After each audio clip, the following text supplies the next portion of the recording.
Sing, Talk, Play, another episode brought to you straight from the CJSW radio studios, where you will now be introduced to your next favorite band.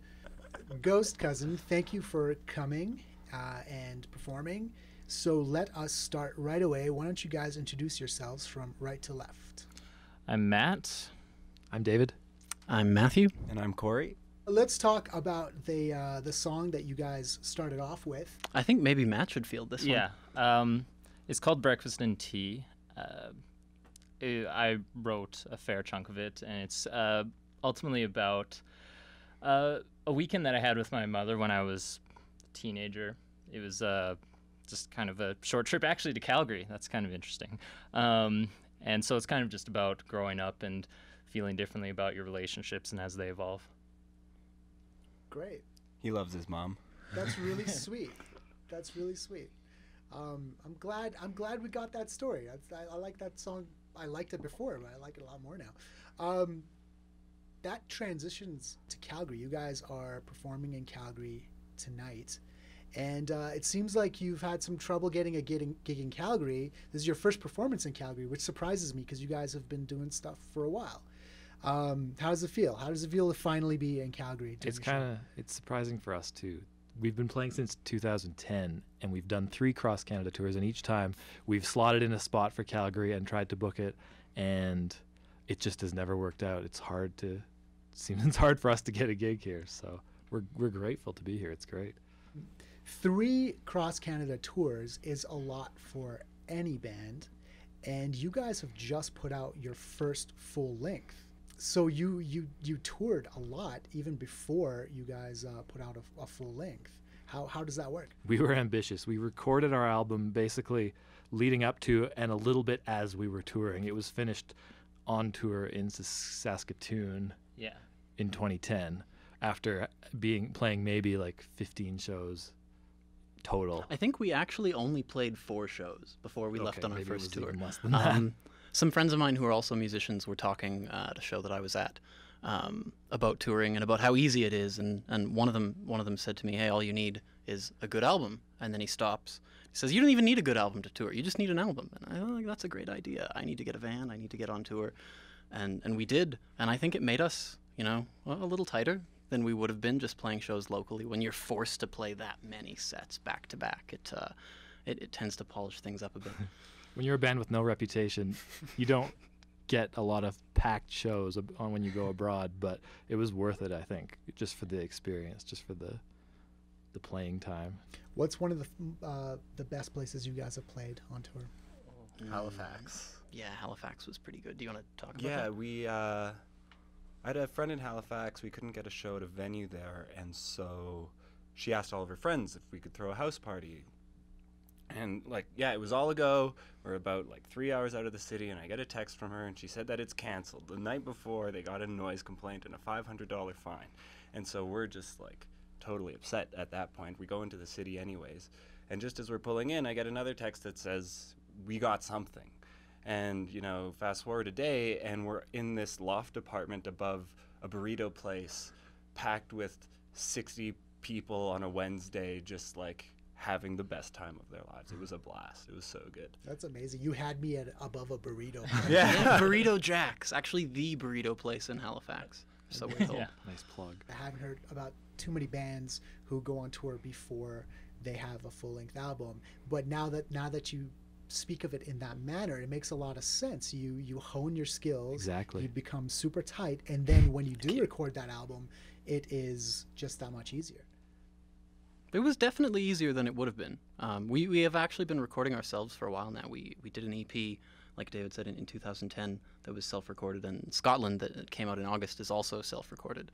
And I find that touring and recording ourselves has probably been the biggest, most impactful aspect of our career. Now, since you guys are doing things backwards, what's next? What's the next step for the band?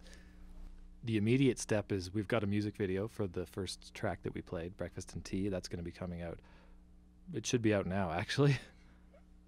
I think actually we're going to focus a little bit more on recording ourselves again, but in smaller projects, perhaps put out an EP, put out a single. I think now that we have sort of figured out who we want to be as a band, it would be a good time for us to, I don't know, try something a little bit more exciting, maybe a little bit more adventurous recording-wise. So we'll see where that goes. It seems like the stuff that's coming out of Edmonton, everyone seems like they're buddies. Everyone seems like they're friends. It seems like they help each other out. It's a really supportive community. Once we started getting involved, we got involved with the Old Ugly label, and from there it just snowballed. You meet people and everybody's just trying to help each other out. There's no egos really. It's just we all put on shows together. We're all looking out for each other. If we can't make a date or something, we recommend our friends, and it's been wonderful that way. Edmonton is fantastic as far as a the really music scene great goes. place to start out as a band. I feel like a lot of bands who move away from the city actually sort of realize that after the fact, that, you know, we've got it pretty good. I mean, I'm sure Calgary's great too. Yeah, it is great. What do you say? The song that we're going to play is called Auntie Anne, and it has a bit of a strange story behind it. My dad's cousin came over one day. I hardly ever see him, and he told us this story about his mother who is in the hospital with dementia, and apparently she was watching TV and saw that there was an airplane that crashed, and she somehow assumed that her son was on this airplane. And since she was demented, they said, oh, it's okay, don't worry about it, she'll forget about it. But she didn't forget about it. So he finally went and talked to her, and when she saw him, she thought that he was a ghost. And this was a true story. I'd never heard anything like it, and I immediately thought this needs to be documented in some way. Finally, he heard the song, and he said we captured the dementia to his satisfaction. So. Wow, that's Weird compliment.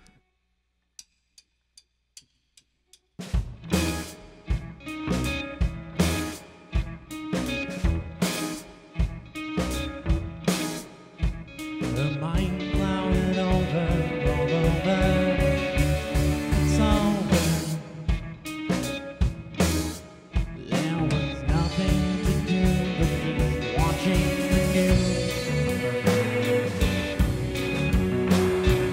Their plane went down, they all drowned. They all drowned.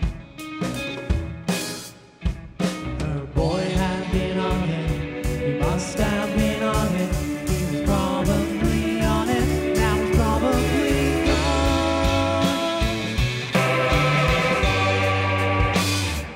Left her to say, don't you take me away.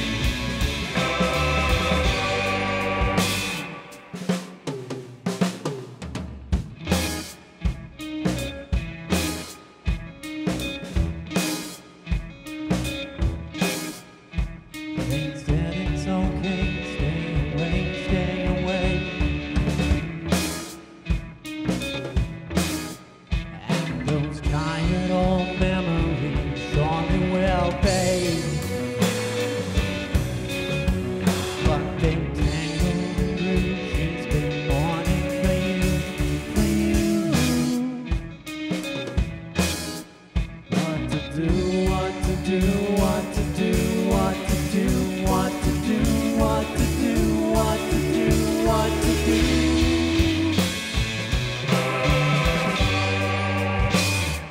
Left her to say, don't you take him away.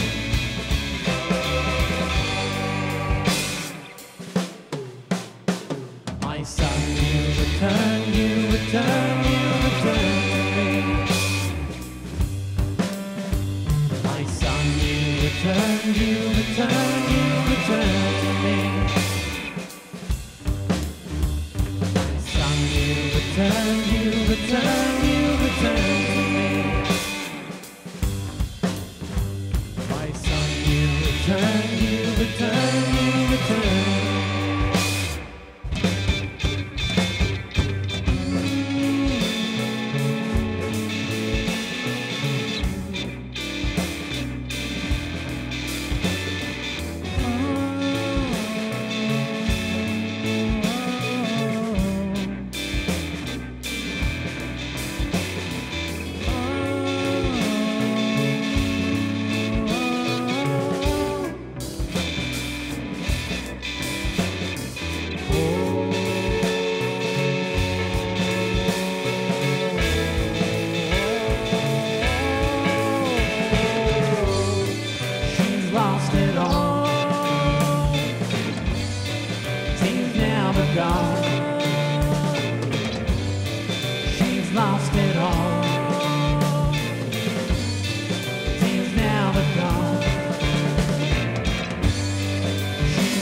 lost it all.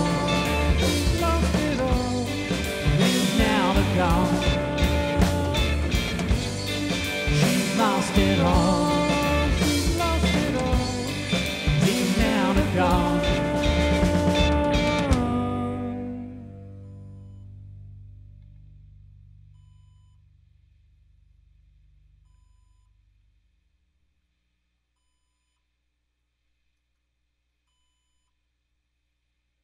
Sorry, that doesn't sound like